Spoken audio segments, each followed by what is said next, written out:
এই মুহূর্তে পাওয়া সবথেকে বড় খবর, জিতে গেল রাজ্য, খারিজ সিবিআই এর আর্জি, নিয়োগ দুর্নীতি মামলার অবশেষে বড় নির্দেশ সুপ্রিম কোর্টের। 2022 থেকে রাজ্যের নিয়োগ দুর্নীতি এই শিক্ষক কেলেঙ্কারি মামলাতেই গ্রেফতার হয়েছে রাজ্যের প্রাক্তন শিক্ষামন্ত্রী সহ বহু জনা। এদিকে কিছুদিন আগে সমতলের পর পাহাড়ের নিয়োগে দুর্নীতি অভিযোগের সামনে আসে। পাহাড়ের শিক্ষক নিয়োগে দুর্নীতির অভিযোগে তদন্ত করেছিল সিবিআই। এদিন জিটিএ দুর্নীতি মামলায় কেন্দ্রীয় তদন্তকারী সংস্থা তদন্তের নির্দেশ খারিজ করে দিলে সুপ্রিম কোর্ট। পাহাড়ের নিয়োগ দুর্নীতির অভিযোগে আগে সিবিআই তদন্তের নির্দেশ দিয়েছে বিচারপতি বিশ্বজিৎ বসু সিঙ্গেল বেঞ্চ।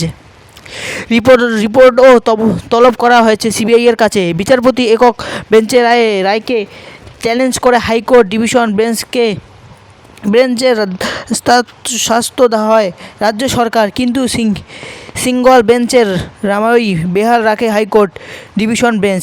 এরপর সুপ্রিম কোর্টের দ্বারস্থ হয়ে রাজ্য, আর সেখানেই হলো সুরাহা। এদিন আদালতে সুপ্রিম কোর্টের প্রশ্ন, রাজ্য পুলিশকে তদন্ত কেন যথার্থ নয়, কেন সিবিআই তদন্তের প্রয়োজন?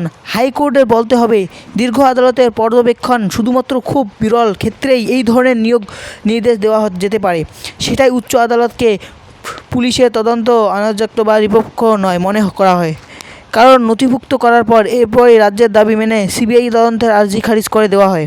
প্রসঙ্গত, পাহাড়ের নিয়োগ দুর্নীতির অভিযোগে রাজ্যের প্রাক্তন শিক্ষামন্ত্রী পার্থ চট্টোপাধ্যায় সহ একাধিক শাসক দলের নেতাদের বিরুদ্ধে এফআইআর ঠুকে দিয়েছিল খোদ রাজ্য সরকার।